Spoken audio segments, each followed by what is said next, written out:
अस्सलाम वालेकुम।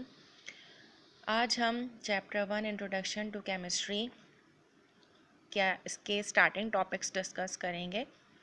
बेसिक्स आज आपको मैं समझाऊंगी। For example, what is chemistry.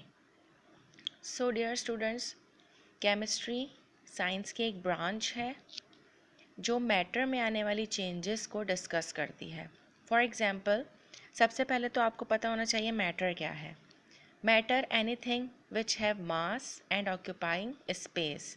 कोई भी ऐसी चीज़ जिसका कोई वज़न हो, कोई हजम हो, कोई मास हो और वो जगह घेरे, उसे आप मैटर कहते हैं। अच्छा, मैटर 3 तरह का हो सकता है: सॉलिड, लिक्विड, गैस या प्लाज्मा, जो अभी न्यूली डिस्कवर्ड है। सॉलिड आप सबको मालूम है, ice cubes are solid. Liquid, water.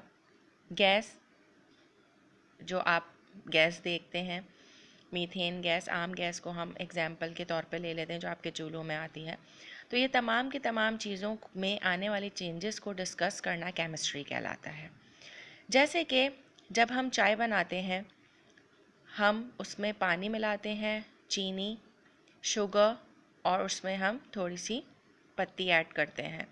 तो अब आप देखते हैं कि मिक्सचर बन जाता है और उसकी शक्ल चेंज हो जाती है, स्टेट चेंज हो जाती है और आपको चाय की फॉर्म में वो मिलती है। दोस्तों, ये जो चेंज आया है लिक्विड में, ये भी केमिस्ट्री की वजह से आया है। This is called chemistry. कोई केमिकल चेंज आया है जो फिज़िकली भी चाय का रंग चेंज हो गया और केमिकली उसका टेस्ट भी चेंज हो गया। अगर हम सॉलिड की बात करते हैं तो आइस क्यूब्स आर सॉलिड।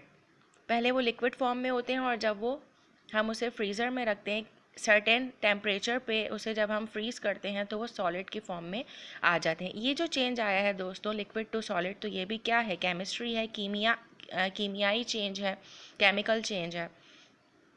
फिर जब हम गैस की बात करते हैं तो गैसेस में भी आप बहुत सारी गैसेस पढ़ेंगे, हाइड्रोजन गैस, ऑक्सीजन गैस। तो इसके भी बहुत सारे चेंजेस आपको देखने में मिलते हैं। फॉर एग्जांपल, जब आप आग जलाते हैं तो वो किस वजह से होता है? ऑक्सीजन गैस की वजह से आग जलती है।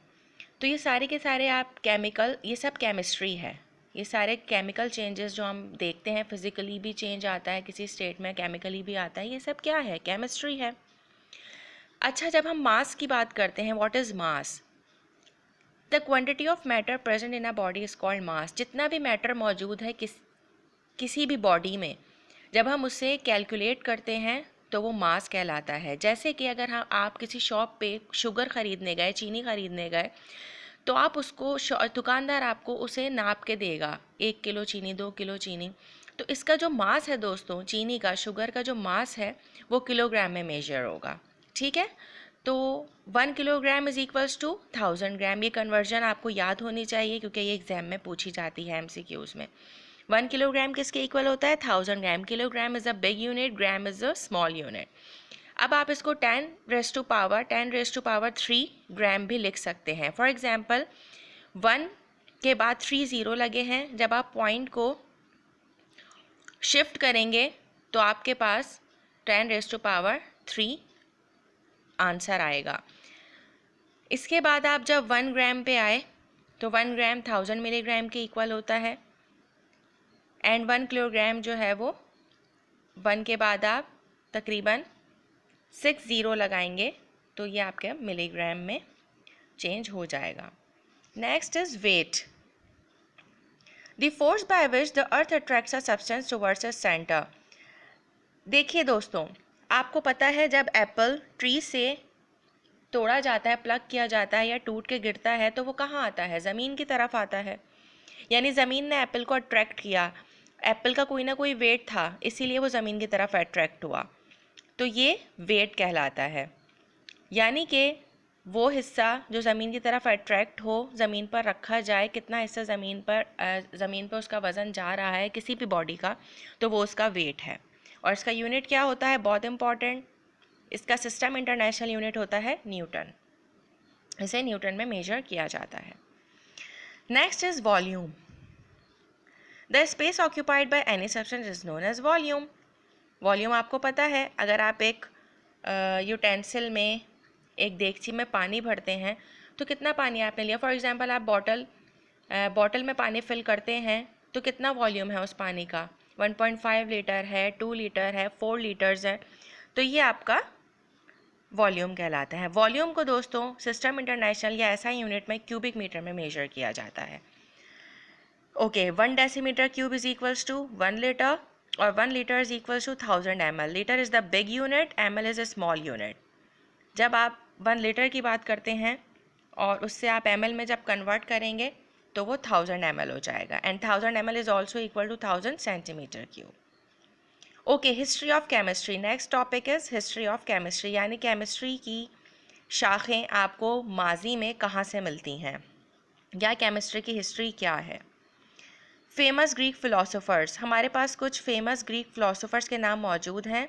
Aristotle, Plato and Democritus. इन लोगों ने क्या किया था स्टूडेंट्स? इन लोगों ने एलिमेंट्स, एटम्स और केमिकल रिएक्शंस इंट्रोड्यूस कराए थे। आपको पता है मैटर एटम से बनता है, छोटे छोटे एटम से बनता है, और एटम्स मिलके एलिमेंट्स बनाते हैं और एलिमेंट्स मिलके मॉलिक्यूल्स बनाते हैं और मॉलिक्यूल्स रिएक्शंस करते हैं, केमिकल रिएक्शंस करते हैं। ये सब इन ग्रीक फिलोसोफर्स ने बताया। इसके अलावा they thought that matter was derived from 4 elements. इन फिलोसोफर्स ने ये भी बताया कि मैटर हमें जितना भी इस दुनिया में मिलता है वो सिर्फ 4 एलिमेंट्स पे मुश्तमिल होता है। फायर, आग, हवा, पानी या मिट्टी या अर्थ जिसे आप कह सकते हैं। These elements have properties of their own such as dry, hot, cold and wet। उन्होंने बताया कि इन एलिमेंट्स की अपनी खुसूसियात हैं, यानी कि खुश्क होना, गर्म होना, ठंडा होना या फिर गीला होना। According to them, fire was hot and dry, air was hot, wet and dry, water was cold and wet, while earth was cold and dry। इन्होंने सबकी क्वालिटीज़ बताई कि आग गर्म हो सकती है, खुश्क हो सकती है, हवा गर्म हो सकती है, गीली नमी हो सकती है हवा में, खुश्क हो सकती है, पानी ठंडा हो सकता है या फिर गीला भी हो सकता है, और अर्थ कोल्ड भी हो सकती है और ड्राई भी। Next period is the Roman period. इसके बाद केमिस्ट्री में जिन लोगों ने काम किया, रोमन पीरियड शुरू हुआ। दे improve metallurgical processes and introduced enameling of pottery. However, they developed little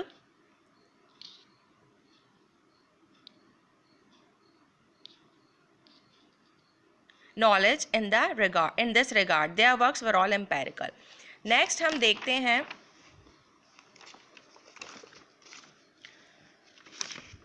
Muslim period. दोस्तों, मुसलमानों ने केमिस्ट्री की फील्ड में बेतहाशा काम किया है। इसमें हमारे पास एक बहुत मशहूर नाम मौजूद है, जाबिर इब्न हयान, जिन्हें फादर ऑफ केमिस्ट्री भी कहा जाता है। उनकी अचीवमेंट क्या थी?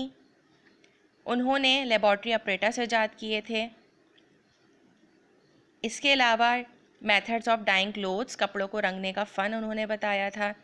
Extraction of metals from their ores. आपको पता है ज़मीन में मेटल्स जितने भी हमारे पास मौजूद हैं, सोडियम, आयरन वगैरह, ये सब आपको ओरिजिनल फॉर्म में नहीं मिलते बल्कि मिक्सचर की फॉर्म में मिलते हैं। तो इसको मेटल्स को एक्सट्रैक्ट कैसे करना, उस मिक्सचर से अलग से निकालना कैसे, ये तरीका आपको जाबिर बिन हयान ने बताया।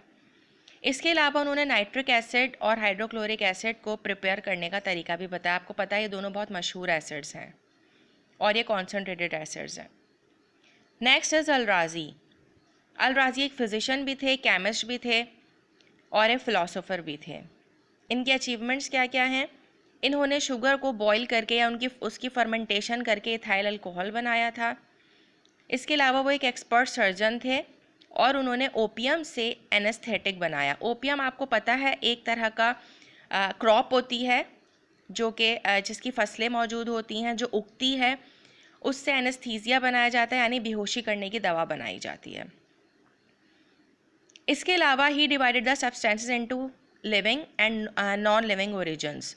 उन्होंने बताया कि कुछ कंपाउंड्स ऐसे होते हैं, केमिकल कंपाउंड्स, जो ऑर्गेनिकली पाए जाते हैं, ऑर्गेनिकली मौजूद होते हैं, जिनका ओरिजिन किसी ऑर्गेनिक से होता है, यानी कि नेचुरल जगह से आता है, लाइक किसी एनिमल से, ठीक है, या प्लांट वगैरह से, और कुछ इनऑर्गेनिक कंपाउंड्स होते हैं, man made. Next is Al Biruni. Al Biruni ने physics, metaphysics, mathematics, geography and history में काम किया और उन्होंने डिफरेंट सब्सटेंसेस की डेंसिटीज़ बताई डेंसिटी आप सबको पता है मास पर यूनिट वॉल्यूम को कहते हैं। कितने वॉल्यूम में कितना मास मौजूद है, that is called its density. Ibn Sina was famous for contribution in the field of medicine. Ibn Sina आप सबको पता है, नाम से ही जाहिर है, इनके नाम का हॉस्पिटल्स भी मौजूद हैं। इन्होंने मेडिसिन में बहुत काम किया, मेडिसिनल केमिस्ट्री में काम किया। इस तरह आपको ये याद रह जाएगा। Philosophy, mathematics and astronomy. So दोस्तों, आज के लिए इतना ही लेक्चर हम रखते हैं। नेक्स्ट टाइम अगर आपको और कोई टॉपिक में दुश्वारी पेश आती है तो आप मुझे बताइएगा। वैसे मैं सीक्वेंस से चैप्टर्स को कवर करूँगा और इंशाल्लाह कल मैं फ़िज़िक्स के लेक्चर्स भी अपलोड करूँगी। Thank you. अल्लाह हाफ़िज़।